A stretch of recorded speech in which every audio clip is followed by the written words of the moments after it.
Hi everyone, welcome to Cloud Ranger's Microsoft Azure training. As you know, I'm Sean Ismail, a Microsoft Azure MVP. My contact information is below in the footer there. My email, Twitter, blog, LinkedIn, YouTube, and where the slides will be posted. So today we're going to discuss Azure SQL Database, and this is a continuation from the part one. So this is the part two, advanced topics. So the reason I said advanced over here is because we're going to get into some advanced features or advanced things that we can do in SQL Azure and get into some hybrid topics here. Okay, so let's get started.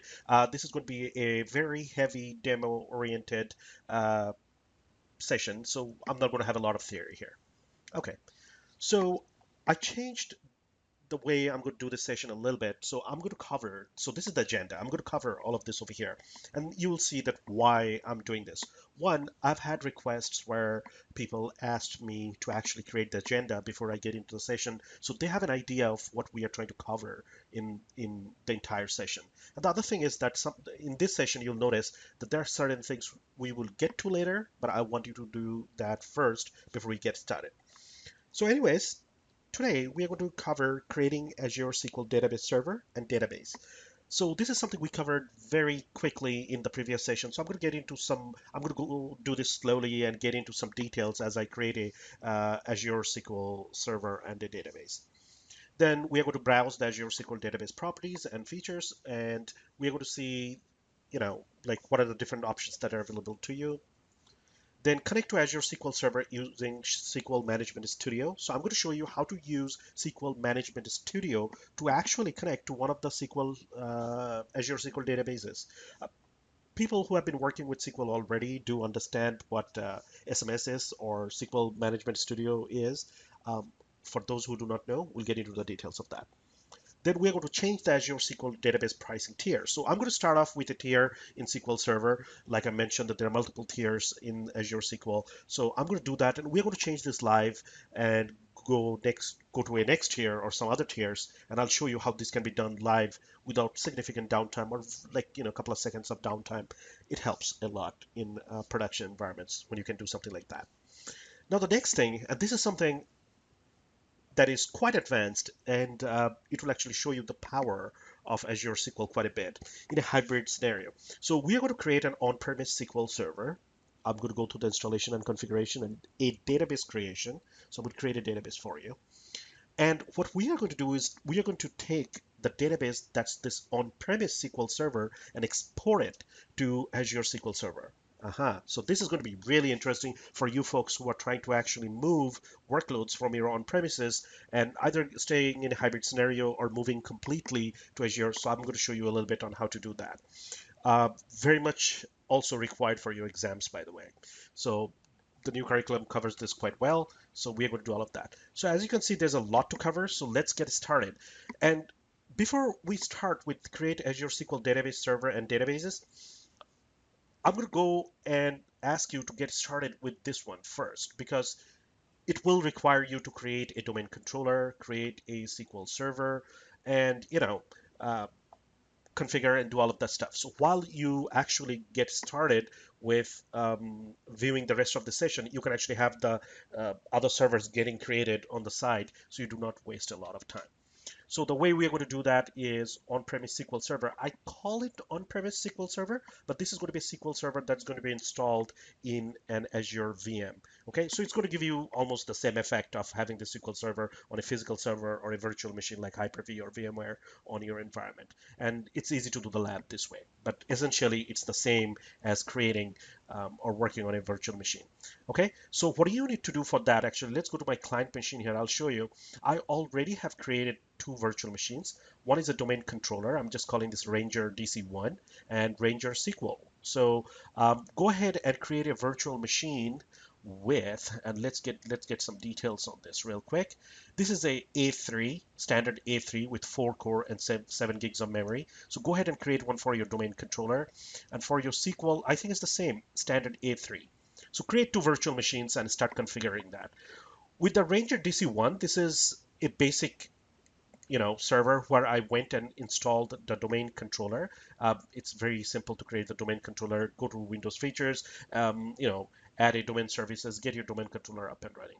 Okay, and you can see that I went and created the other server, which is SQL Server, and I haven't done anything in here yet, but what I did over here is that I went and actually joined this on the domain after the domain was created. I'm calling my domain rangerlab.net. So you need to do this too before we get into that topic where we actually create database on the server and do the migration from the on-premises SQL to the Azure SQL. Okay, so go ahead and do that before anything because creating virtual machines take time, domain controller takes time. But we will be installing the SQL together. So I went ahead over here and downloaded SQL Server 2014 SP2. So basically you can find this by quickly going to the browser and binging it or Googling it. Just go type SQL 2014 trial and you should be able to easily download a trial edition of SQL Server. Okay, so we'll install this together. But let's go back to our agenda here. What we are going to do is first create Azure SQL Database Server and Database. We had briefly covered this in the previous session, so this is not going to be too hard going and doing this ourselves. Okay, so the way you do this is go to SQL Servers, and once again, I'm mentioning that this SQL Server, you may not have it here. So go to more services over here and get it from here, okay? And put a star on there because we'll be getting in and out quite a bit. So it's easy as creating the shortcut over here.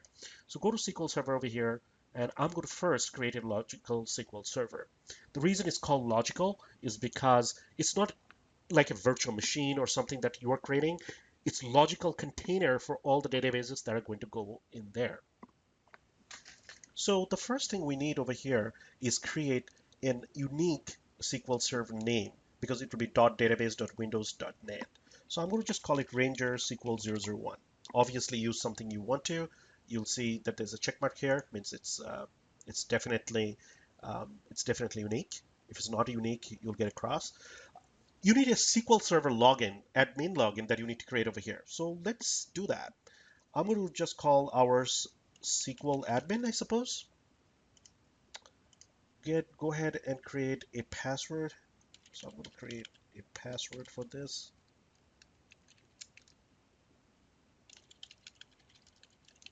Alrighty. Resource group. I should have a resource group where I created the virtual machines. So let me find that. Ranger SQL RG. If you don't have one, you can create one over here. Since I already created the resource group when I was creating the virtual machines, it was already there. I'm going to just do this in East US2.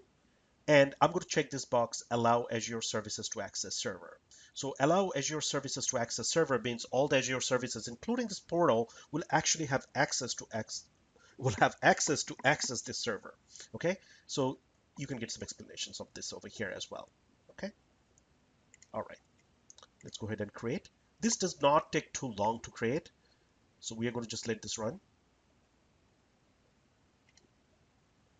I'm going to go ahead and pause a little bit anyways.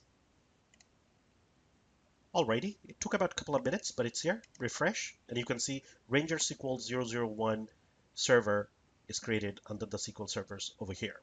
So let's go ahead and see what we can, inside and see what we can do from here. So it gives you an overview of how many databases that's connected to it. Right now, there are 0 databases that are in here in this server. There's no elastic database pools. Nothing's going on here. DTU Coda, operations, deleted. So it's pretty empty. Firewall. So this is the server, right? So there are two things you have to remember here. One is that it's following the best security practices. So this is a logical SQL server, and by default, it's not allowing anyone to connect to this server. So you can see no firewall rules configured. Okay. Two, you have to remember that to connect to this server or to connect to the server and see the databases, you will have to add some sort of an IP whitelisting to get to it. What I mean by that is that if we create a database right now, you should be able to see that database in the portal. But to go in the database, work with the tables, do anything on there, you have to access this through something, and it's definitely not this portal. Okay, so what we are going to do is we are going to use SQL Management Studio to do that. But before we get to that, you can see over here that this portal actually does one quick thing for you, which is quite interesting. It says client IP address, and it gives you an IP address there. That's actually the IP address from my computer where I'm recording this video and doing everything from. Okay, so the client machine actually for where I'm connected and doing all this from. So it's actually helping you to tell you, hey, if you really need to connect to me, you need to go ahead and add your client IP address to do this over here. So basically what I can do over here is say my IP, or my client IP means the computer I'll be connecting from. Start IP, I'm going to put this one, and end IP, I'm going to put this one, and we should be okay. Now, what, okay, this guy is spaced somewhere. So what I want to let you know is that this should actually do it. Okay, my client IP, this should actually do it. You do not have to do anything else to connect to this. Security point of view, since that your cloud services has this database or will have a database hosted, this is a very good idea to make sure that no one else can connect to your databases from somewhere, some other places where it's not authorized to connect from. So it's some sort of a security and peace of mind to let you know that, hey, you'll be fine here. I'm not going to actually do that, and I'm going to leave it the way it is, and I'll tell you momentarily why and other options to have this over here. Okay, but let's go ahead and look into other properties. Audit and threat detection. Right now, you can turn on auditing, so you can see, who all connected, what time connected, operations like that, and you store all of that in a storage account, and you can audit all the events. So let's turn this auditing on, and we'll audit type is table. Anything that happens in the table, we'll do that. Storage details. I'm saying that, hey, go store it in here, and this is the name of where you are going to have the audits over here in the table where you'll have the audits. Retention, storage account, where it's going, all of that. Audited events, I'm currently saying that audit everything. Threat detection is currently in preview. If there's any threat detection, you can do it from there. That, if there's any potential security stuff, you can see that over here. Email services and co-administrator, you can do all those from here as well. So we're going to leave it as it is right now. I'm going to leave the auditing on and save it. Done, done, done. Now, let's come over here. Latest SQL database update. It's basically showing you what is the version and everything else you have over here. We're API version 12. I don't need that. Active Directory admin. I don't need that. Properties. Properties is important for the server because this is where you actually get to see the server name. And remember, this name is important when you're going to use SQL Management Studio or use your application like ASP.NET or whatever. You'll need the server name. So the server we created, that's the name. Okay, database window. It's giving you a location, SQL Server admin login. It's telling you this is how you can log in to the SQL Server and all of that. Okay, not too bad here.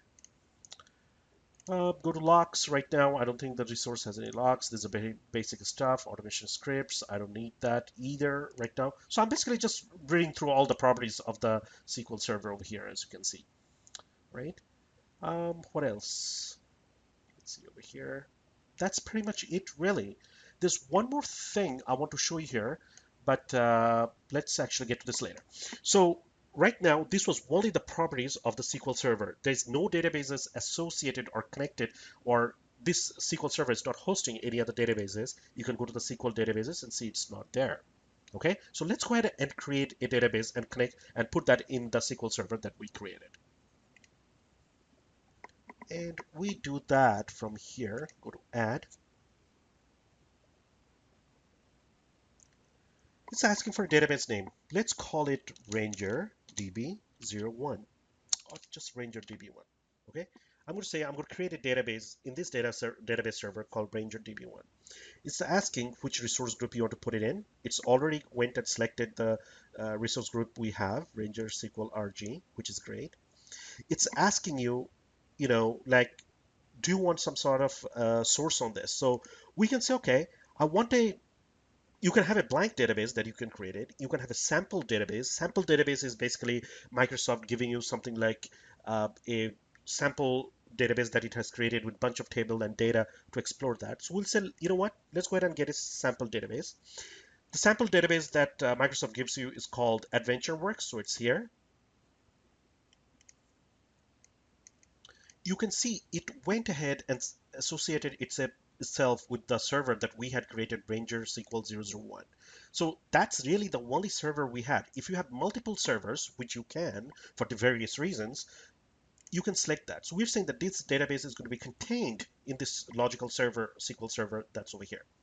Now it's asking you for this server, the server that you're going to put it in, its username and password. So if you remember, when we created the server, we had the name SQL admin, and we had a password that we put in there, and we're going to put the password there. Cool. So far, so good. Now the pricing tier. So the pricing tier is where you go and get the kind of performance you want on this database, okay? And this tier is separated by that. I'm going to go ahead and do a view all and show you all the ones that are there. So there's a basic, then a standard 1, 2, and 3, 0, 1, 2, and 3, and then you have the premium with the premium 15 being the latest one that they recently got. It has a very high DTU over here. So if you do not know what this is and how this thing looks like, please go ahead and view my previous video on this, where I go in details on what this pricing tiers are, what they can do, what DTUs actually mean, and how it can be helpful for you. So for now, for this one, we're going to just go ahead and say that, hey, I'm going to go ahead and choose something like an S2 as my pricing tier and select that.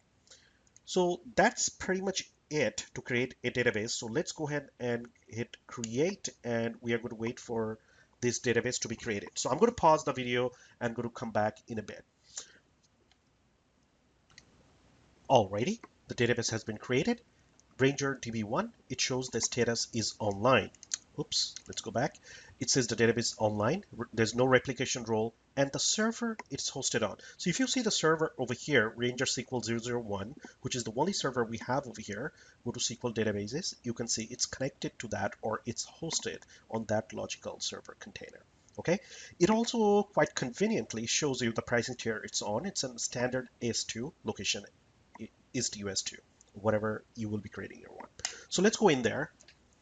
So the basic overview, it shows the server name. So this is the server where it is located, the resource group, it's online, version 12. Version 12 here really means that it's actually using on-premise version of SQL 2016, which is a recent version from Microsoft that came out.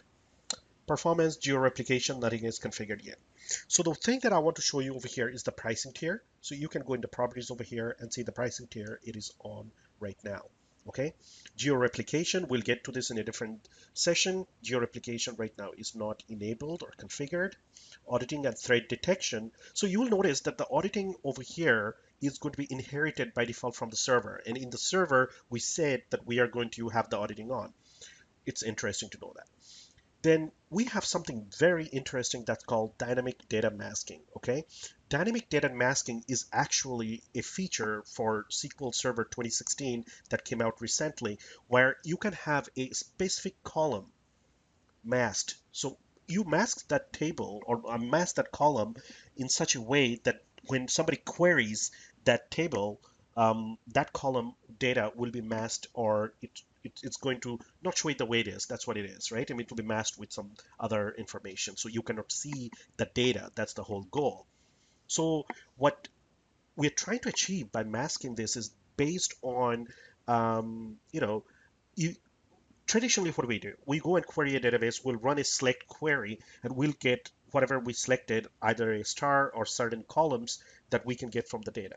So sometimes there are ways where you need access to certain information, but at the same time, let's say if it's a developer, you don't want the developer to actually see that information. So let's say a developer is working on an HR application.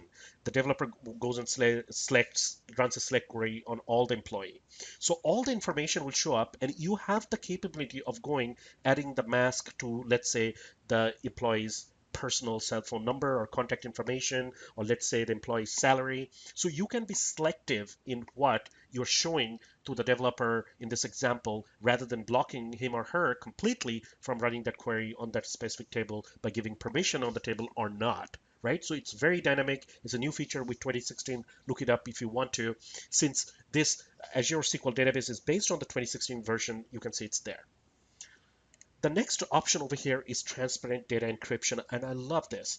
If you have gone through an audit process for compliancy, for regulations, for corporate policy or whatever, you'll find this amazing, this feature amazing.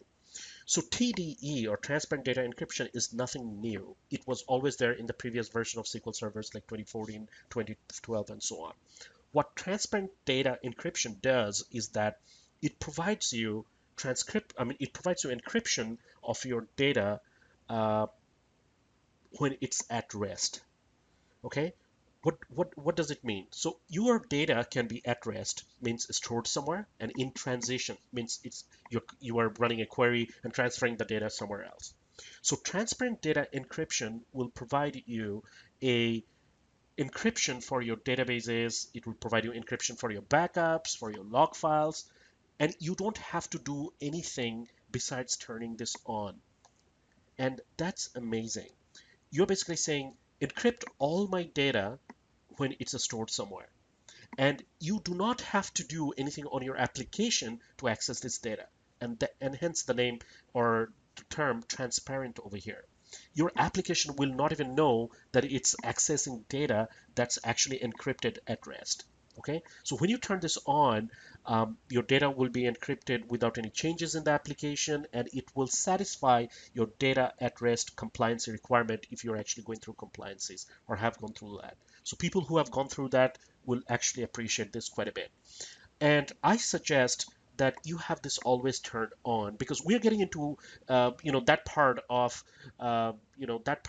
technology where everything by default should really be encrypted unless otherwise. So it's the other way around. It's not like you're going to always have something that's not encrypted and you're encrypting it. It should be the other way around. Always use HTTPS, always use transparent data encryption for your databases. In fact, with your servers, you can actually have encryption between the servers, so the data is actually encrypted in transit as well. So I don't want to get into too much details, but this is a very important feature, and you can see in Azure it's supported. So go to properties right now. Here you'll see basically same information we saw before with the pricing tier. It shows your database can have a maximum size of 250 gigs. It's online, which server it's contained in, which is always good to know. And this is the login that's being used. Okay. Now, there's nothing else over here. I do want to show you one more thing. This is the connection strings. So this is quite important actually for the developers. Well, with you server folks as well. What happens when you connect on this? It actually quite conveniently shows you the string that you will be using to connect to this database from your application. So if you are having ASP.NET, so this is the thing that would go into your config file. You can literally copy and paste this from here conveniently and take it and put it in your config file to show how to connect to this database. Okay. There are ways not to put this in the config file, but I'll not go into there. Azure has something called as Secure Vault, where you can have these credentials in there. But remember that this is where you developer folks can go get the string to connect to. Okay, that's quite important over here. Over here, alert rules. Right now, nothing is created. Database size. Right now, currently out of 250 gig, whatever the example database or the sample database that Microsoft had does not take more than 12 megs. So you can quite conveniently see the usage over here. Resource health. Right now, I don't think it should have much of a data right now because we just recently created this. Yeah, nobody logged in the last 10 minutes, so let's leave it that way. I want to show you something over here with the performance and performance recommendations. So there's not enough data to show the performance over here, but if you run this for a while, you can actually see how your database has been performing from the performance overview. Now, the most interesting thing is performance recommendation. So what Microsoft SQL Azure can do in the backend is take your performance overview and find out if your database is struggling, right? If you have a high load on your database, if the performance tier you're working on is not really enough because it's dropping data or it's dropping connections after a point.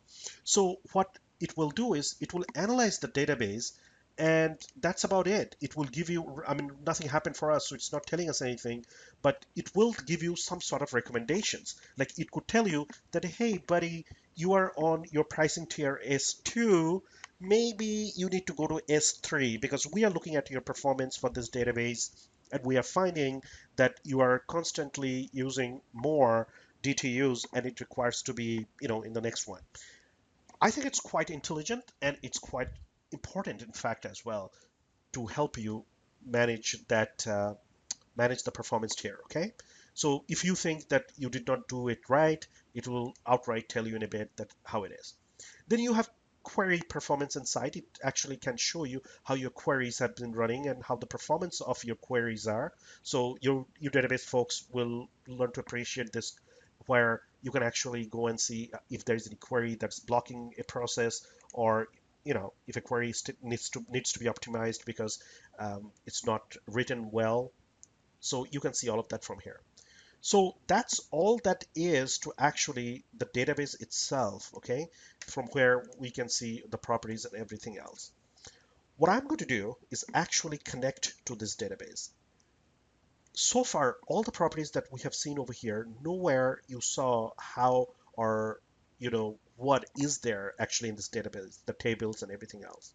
So you need to go ahead and download something called as SQL Server Management Studio, SSMS, okay? You SQL folks already know what this is. This is something that used to come as the management tools in your SQL installation. So this is exactly what it is. You just download only the part which allows you to browse to the database and do everything in there. Okay, you can download this. The version right now is 16.3. It's a free download. Go ahead and download it and install it. I will have the link for this on my slides somewhere, so you can check out the link from there, or you can just pause and copy this from here right now as well. What I did is I went ahead and installed my one. Okay, so let's go ahead, and I already went to put it on my start button. I'm in my start menu over here. It's called Microsoft SQL Management Studio. Let's go ahead and click that, and it's going to start. It's SQL Server 2016. I was connecting to something earlier, so it's over here. So this is what you will be seeing right out after it's installed. The installation does not ask you any specific questions. It's just next, next, next, and you should be able to get over here. So the first thing it's saying that which SQL server do you want to connect to, and what's the login information for this. It asks you that if it's going to be Windows authentication or SQL Server authentication. I'm going to leave it at SQL Server authentication. Okay. So what server it's going to connect to? Well, if you had an on-premise server like SQL 1, SQL 2, whatever, you'd put that over here. On our SQL Server that's we created over here, this is essentially where you want to connect. You basically want to connect to this server, right? And the easiest way over here is to go to the properties and you will see the name over here, Ranger SQL 001.database.windows.net. So you need the fully qualified name, so you need the whole thing here. And some of you might already have guessed, it is a SQL Server authentication because we did not put it on Active Directory or anything. Your on-premises one might be, but this one we have not. There's a way to do it now from here as well, where you could have done this through Active Directory and gone in. But we know that when we created this, we had a username and password, and I'm going to use that to connect to that. So what this connection is basically doing is just connecting to the server. And I was waiting for this moment for this to pop up. If you recall, in the SQL Server over here, in the firewall, we did not have any firewall configuration. So when you are connecting through the SQL Server Management Studio, it's telling you, hey, buddy, you do not have any authentication authorizations to connect to the SQL Server because the SQL Server is just not going to allow you to connect to this randomly from nowhere. So the way this now works is that it actually allows you to add that firewall rule once this prompts up from here. If we had the rule over here already set up with this IP address, right now you'd just be able to log in. But right now it's not allowing us because it's not there. But it's giving us an option to add it from here. If you're a malicious user and you're trying to do this yourself right now, you would not have the credentials to go in and do this, but we do because we know this is us, right? So we'll be like, you know what, let's go sign in to our subscription. So whatever your subscription is, I'm going to just do Sean at cloudranger.net. I know that's mine. It's a personal account. And I'm going to log into that. And so should you. If this was on a different subscription that you did not have credentials to, obviously you would not get through. Okay? Now it's telling you that, hey, you are connected. What rule do you want? It's smart enough to go and find out the IP address, the public IP address, how this client computer can be reached. Okay? Look, this is gonna be the same, right? So you can do that. Or if you're an admin, you can actually go and put in a subnet in there. So for now, this is just one client computer standalone by itself. I'm going to go ahead and say, go ahead and just add that. Oops, looks like my password was wrong. New password. Let's try that. Hmm. Let's troubleshoot this. Login failed for Sean. Ranger SQL 001. Just give me one moment here. I'm probably not getting the right password over here. You know what? I'm just thinking that was probably not my... I don't think I had the user as Sean. It must have been SQL admin. There you go. That's right. All right. So this should be actually SQL admin, not Sean. Good. I like troubleshooting like this, so that way you all can follow the thought process. That should work. Alrighty, so it's logging in right now to this SQL Ranger SQL 001 server. This will look very familiar for you on-premise guys, right? I mean, you can just see the only thing that's different over here is that it's showing the server a little bit bluish over here, which means it's on Azure. Can anyone tell me what we are supposed to see once we expand these databases? We are going to see this database over there because we know this server is actually hosting that. So let's go ahead and do that. And here you go, Ranger DB1. Okay, so as you can see, this database was created, and this database was created and contained in this logical SQL server. Let's expand that and go to tables. You should see there's some tables that were already created, because if you remember when we are creating this database, we said go ahead and put that VentureWorks Microsoft sample database that we can see here. So which is interesting, because if we go here and do select top 1000 rows, we should see some data in there. So let's go ahead and have that. All right. Yeah, it went and pulled some data out. So sample data that you can see over here. Salesperson, bunch of stuff going on. Cool. So we have successfully used SQL Management Studio to connect to our Azure SQL Server and look at the database that's created over there. What else can we do? Let's see if we can create a new, let's go over here. We just have one database here, right? What I'm going to do is, rather than creating the database from here, yeah, let's go ahead and do that. Let's go ahead and create a database from Management Studio. And once again, this is very familiar to people who have done this on Management Studio and SQL before. So I'm going to go ahead and do that. It takes a little bit of time to connect because I think it tries to also look at the pricing tier and everything that will be there. So it's basically asking for a database name. We're going to just call it Ranger DB1. Let's go ahead and see the options. The options, we should be able to see that all the options that are there. So we went and did the standard tier, right? In the standard tier, we can see that the tiers, basic, standard, and premium over here, and these are the level objectives. So we are going to do another S2 over here, and I'm going to leave everything the way it is. Let's go ahead and just create one here, and not Ranger DB1, it's going to be DB2. Cool. Otherwise, there'll be a conflict that there's one already created. Let me pause here at this moment because this takes a little bit of time to actually create that database, and we'll see what happens.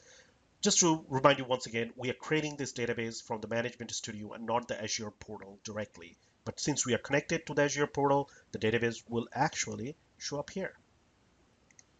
Cool. So I paused it for a couple of minutes, and here you go, Ranger DB2 is here.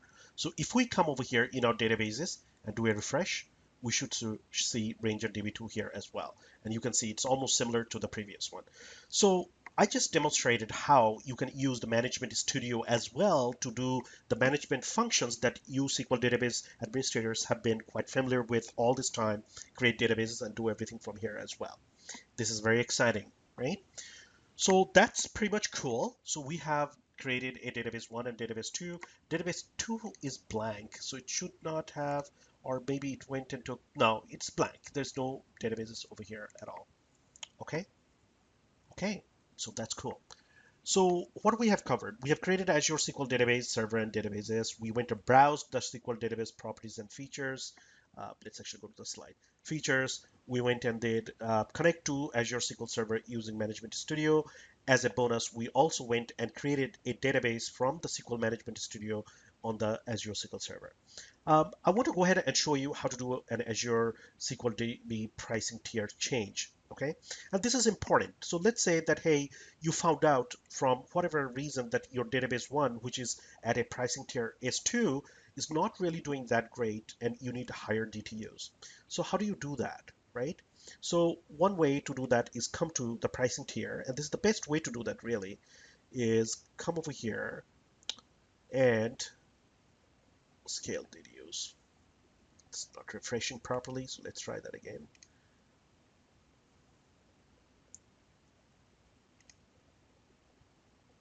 All right, in the pricing tier, you can see that this is actually this blue little thing. It shows you that it is S2. Let's say it's not working for us and we want S3. Okay, so all you have to do is select that, click on that, and go select. Database scale request received. Database SQL request received for Ranger DB1 from S2 to standard to S3 standard. So it's going to go ahead and it's going to change the database tier for us. Okay, so let's go to the database here. Keep refreshing it. It takes a little bit of time, I noticed, to actually go and change that. It's just received and it's working right now. And meanwhile, I'm going to pause a little bit and let that happen and come back. Actually, right after I paused, I went and refreshed. You can see it changed to standard S3 right now. So if you go to the pricing tier, it should show you that's on S3, which is also evident over here. Change to standard S3. Cool. It's as easy as that. So you can go up and down based on your requirements as well. I suggest not to do that all the time. You should have actually a pretty good grasp on how your database is performing. That is everything in the database admin's world, right? I mean, you need to know how your databases are optimized, how it's performing, people are getting the right response at the right time, and that's all good. Cool. So we have concluded that part, and now we are going to go and concentrate on the other two things. We're going to create an on-premise SQL Server. I'm going to go through the installation for you for the folks who do not know how to do this, configure it, and create a database on there. And then we're going to do and go and export that. So this is not going to be an exhaustive SQL Server installation and configuration. I bet some of you SQL guys know how to do this way better than I do. I'm going to go and do a basic one with straightforward configurations for the guys who do not know how to do this, but needs to learn to get through the exam. And I'm hoping that if you do not know how to do this, you are not the person responsible for doing this in the production in your organization. That's just wrong. Okay, but I'll get you started so you have some confidence on how to do this both for your exam and on-premises live environments. So let's go ahead and do that. I went and created the domain controller already. I've discussed that with you. I'm hoping that if you guys had already started, you probably already have that. Go ahead and install your domain controller if you don't. And if you're following along, that is, right? With the SQL Server, I have done nothing except joining it to the domain and leaving it that way. I did go and download SQL Server 2014 SP2 as a trial. Okay, this is just a trial edition. You don't need anything, any key or anything like that. If you have MSDN good, you can probably download it there from it there as well. So this is an ISO file, I believe. Yes, it's an ISO file. I'm going to unblock this because I downloaded it from the internet. So let's go ahead and mount it. So when you mount this on the server, it basically goes and creates a new drive, right? E drive, and it shows up over here. All we are going to do is run the setup. Before we run the setup in the server manager, I want you to go and do something as a prerequisite on the SQL server. Okay, I might have already done that. If not, I'm going to do that with you right now. Install the .NET Framework 3.5. Okay, I have already checked this and downloaded it because it takes a little bit of time to get this installed. Go ahead and do that before you install the SQL. Otherwise, your SQL install is going to scream that, hey, your prerequisite is not there. Okay, so let's go ahead and run the setup. Run as admin. Takes a little bit of time for this to pop up, the wizard. But to just let you guys know once again, right, I'm going to really breeze through this. So follow along. You should be fine as long as the steps are going to be the same. Okay.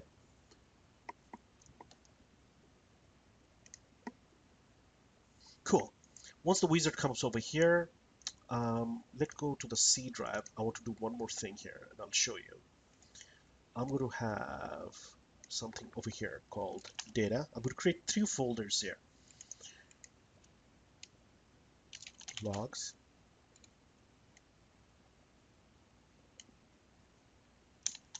backup. Okay, I'll show you why I needed them momentarily. So let's go ahead and go to installation.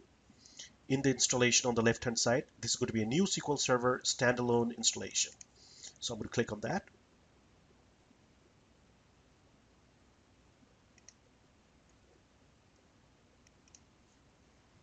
It shows up over here, specify a free edition. Obviously, this is an evaluation edition, so I'm going to leave it like this. If you leave it in evaluation edition, what happens is that this is actually SQL Server 2014 Enterprise Edition that gets installed, okay? And it goes okay for 180 days, plenty enough time for you to practice.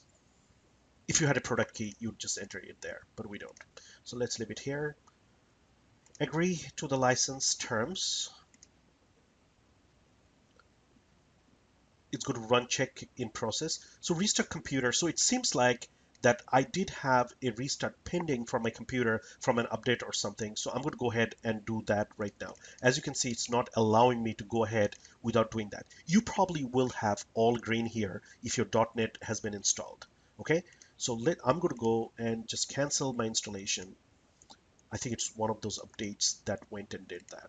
I'm going to go ahead. Yeah, it's one of those updates. So I'm going to just go and do update and restart. So it will restart my virtual machine. If you just really I've created this virtual machine a while ago. So what happens is that it's asking me to do this. If you have created this virtual machine just now, you probably will not see that. But yeah, if you're seeing, most probably you are going to see the .NET 3.5 if you haven't done that. So do that first as well. So I'll pause and come back. All right, so after all the restarts and everything, the server is back. So the SQL Server, let's go ahead and mount it again. Sorry about that. I was hoping this is going to be done in one shot. So let's go ahead and restart the setup.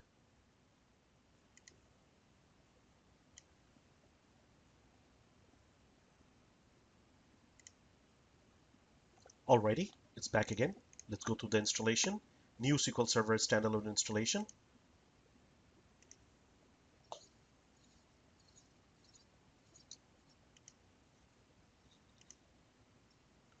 We're going to keep it at evaluation. Go next. And let's see, accepting the terms. It should work out right now with the prerequisites. Show details.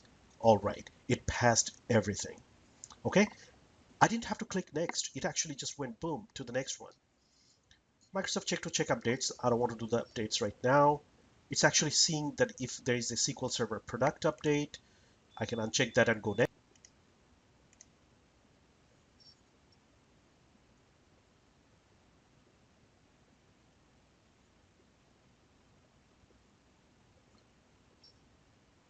Let it complete this.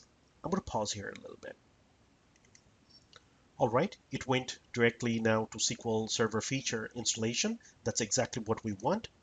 Click on next. This is a very important part where it's asking what do you want to install. So we want to install the database engine service. I want to install the full text semantics extraction. We don't need anything else over here except the management tool basics. This is exactly where it actually goes and install the SQL Server Management Studio, because this is an on-premise installation, right? I mean, even if we're doing this in Azure, this is exactly how you do this in a VM. So let's do that there. Click on next. It's asking for an instance ID. We're going to keep it a default instance, so leave it the way it is. Go next.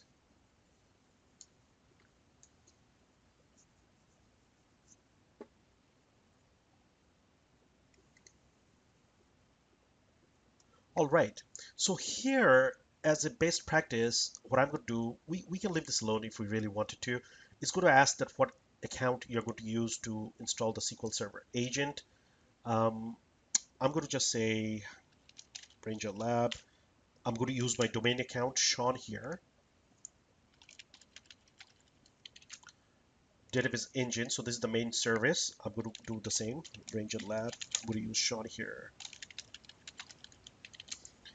In production, you do not do this over here with this user, right? I mean, this is my domain admin account. You should have a separate account for those things. And there's a whole lot of best practices around there, but I'm just doing this for simplicity's sake. Let's go ahead and click next. It's going to be Windows authentication mode. Leave that here. Add the current user. So this is the user who I'm logged in with, will have access to the server. Data directories. So this is where I'm going to go and look into the databases that I had created. I mean the folders that I had created. So I created a folder in the C drive called data. So I'm saying that most data should be in the data drive. For the log directory, I'm not going to keep it there. So what I'm going to do is, let's do this. So all the data should be data like this. I'm going to keep it nice and clean. For the logs, what I'm going to do is I'm going to pick the log folder. I just like doing this. It's an old habit. When back in the days when there used to be different spindles, this all would actually be on separate disk drives or separate volumes on SAN, depending on the tier. In Azure, for the best, I mean for the fastest installation, I'm going to just do it this way. Okay, that should do it for me at least. And I'm going to click next. And it's basically saying it's ready to install. So the installation takes a little bit of time. It could take up to, I don't know, 15, 20 minutes, depending on, what kind of machine this is, what's the power on this. I'm going to leave it like that, pause it, and I'm going to come back when it's up and running. All right, here we are done. It took a while, almost 10 minutes. So let's close this. We don't need this. Close this. Close this. I'm going to go ahead and eject this. I don't need that. And let's go try to log in this SQL Server. Similar to what we would have we did earlier, I would look for SQL Management Studio. Right click this, pin to start. So this is on the virtual machine I created, okay? So running this, you can see this is the version 2014, not the 2016 we had earlier. It's running this for the first time. And bam, it's right over here. Okay, so what we are going to, oops, ranges SQL. Okay, so that is the server name. You can see it populated itself already. This one is actually a little different. It's Windows authentication. Go ahead and connect.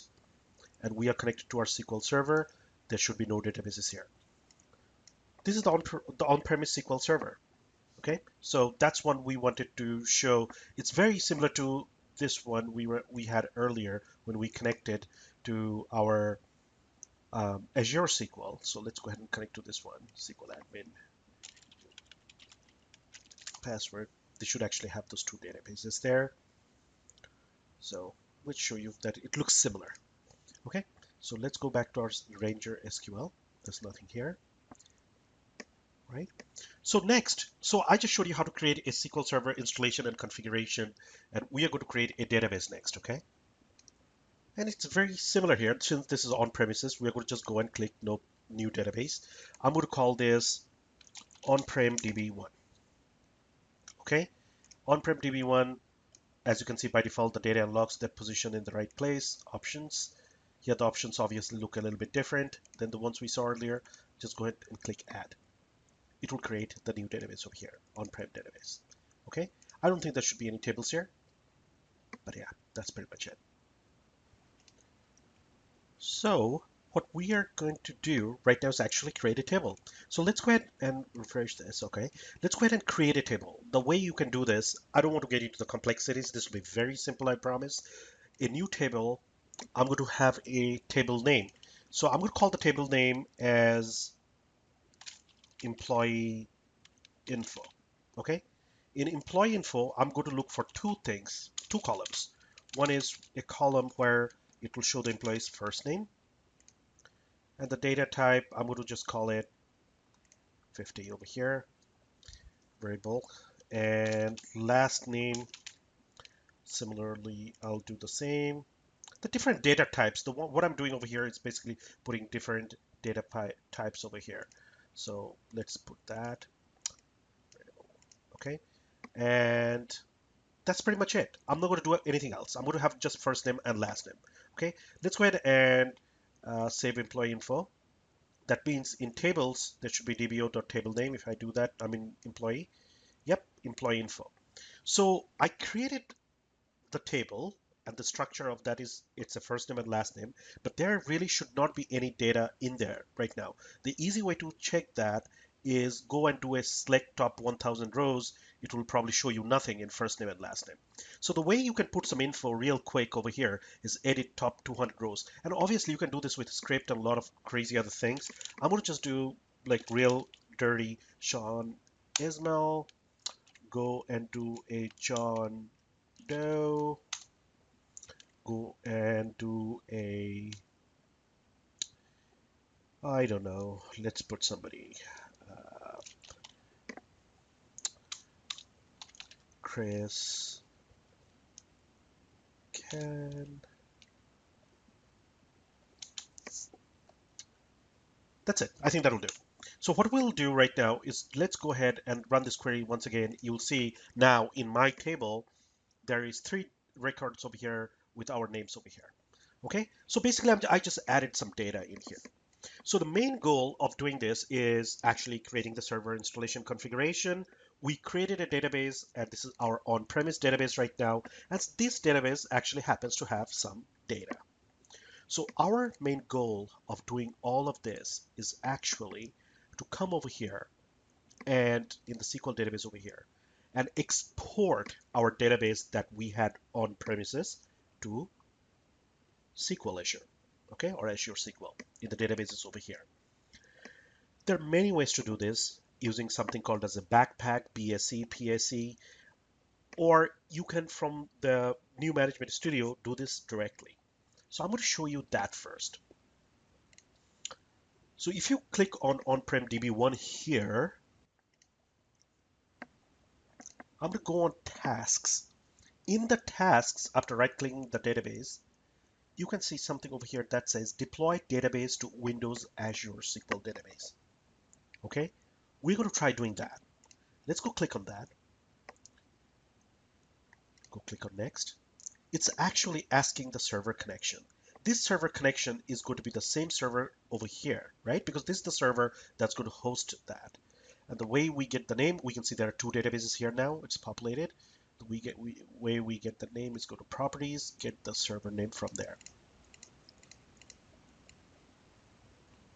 Okay, copy, go over here. We're going to say, hey, connect to, actually, you know what? Yeah, connect to this database.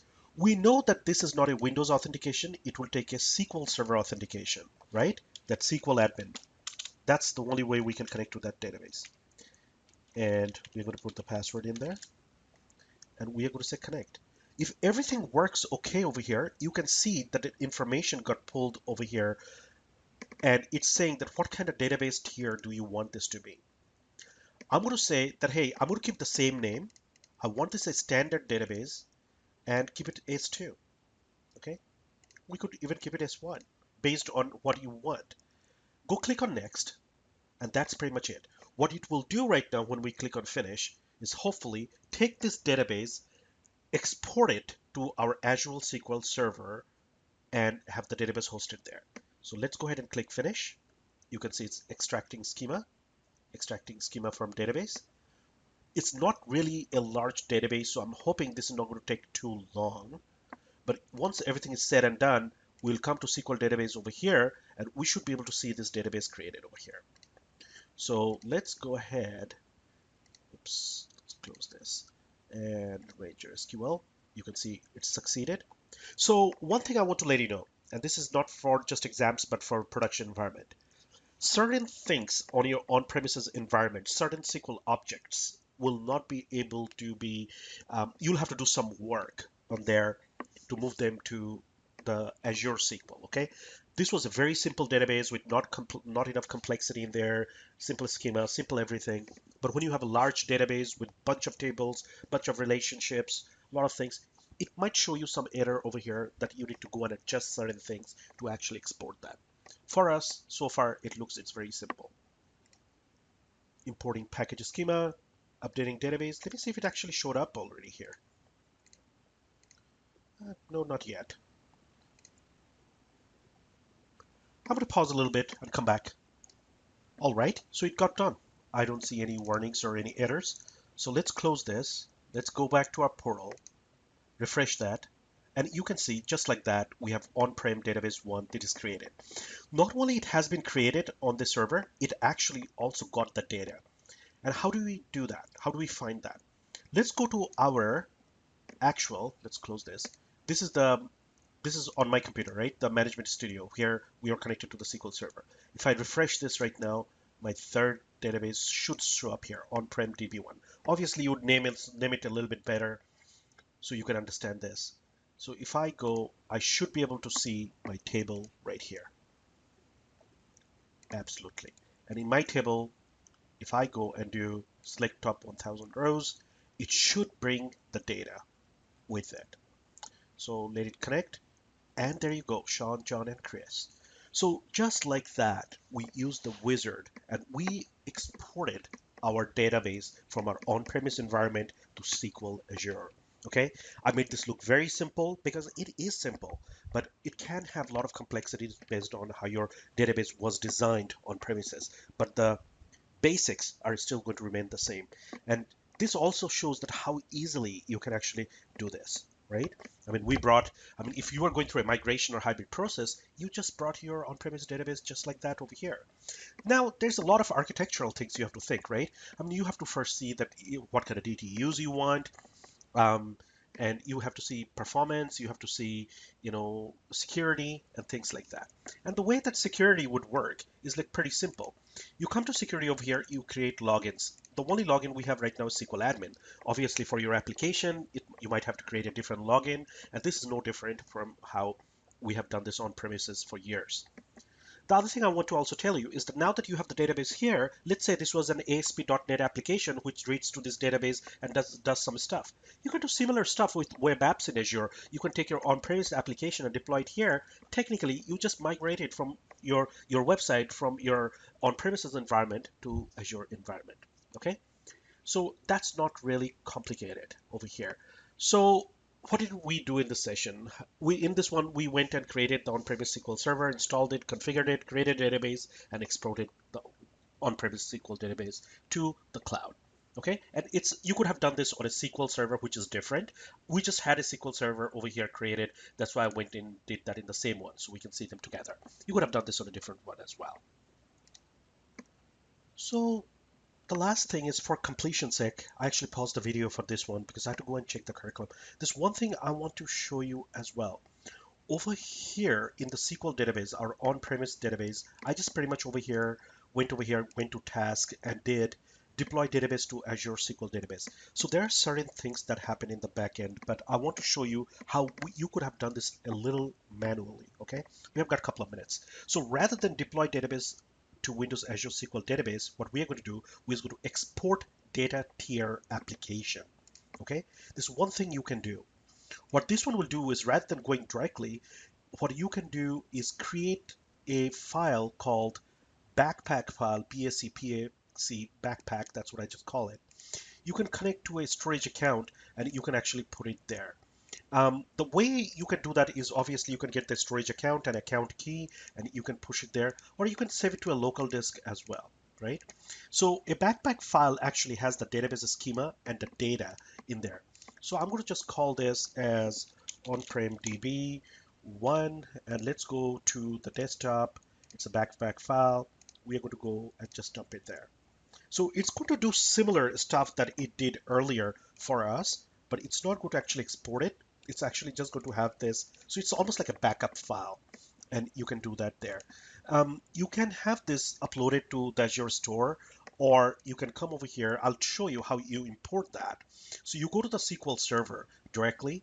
In the SQL Server, and I'm not going to go to the whole thing, you can import database. you can come over here.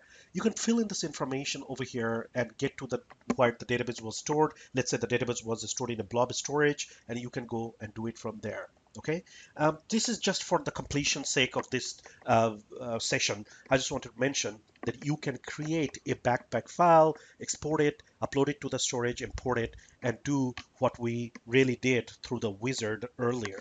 But obviously, um, the easiest way, at least for me, rather than doing the backpack file, if possible, is go to tasks and go directly and not use the export data tier application, but export database to Windows Azure SQL Database directly. Okay. But when you do that, that's exactly what's happening in the back end for you. But you are, I mean, it's keeping it transparent to you, but that's exactly how it's happening. It's taking the schema, it's taking the database and putting everything in there. Alrighty, so going back to the slides, that actually brings us to our conclusion. In this session, we created Azure SQL Database server and a database. We browsed Azure SQL Database properties and features. There's a little typo here. Connect to Azure SQL Server using the SQL Management Studio. We have done that as well. We went and changed the Azure SQL Database pricing from S2 to S3 and things like that. And we went and created on-premise SQL Server, installed it, configured it, and created a on-premise database. And lastly, I showed you how to export on-premise SQL database to Azure, to SQL Azure. Okay, and that was pretty much it for this session. This is the SQL Server Management Studio, the URL I said I would have over there for you. So you can go over there and download the SQL Server Management Studio. Alrighty, so this brings us to the end of our session.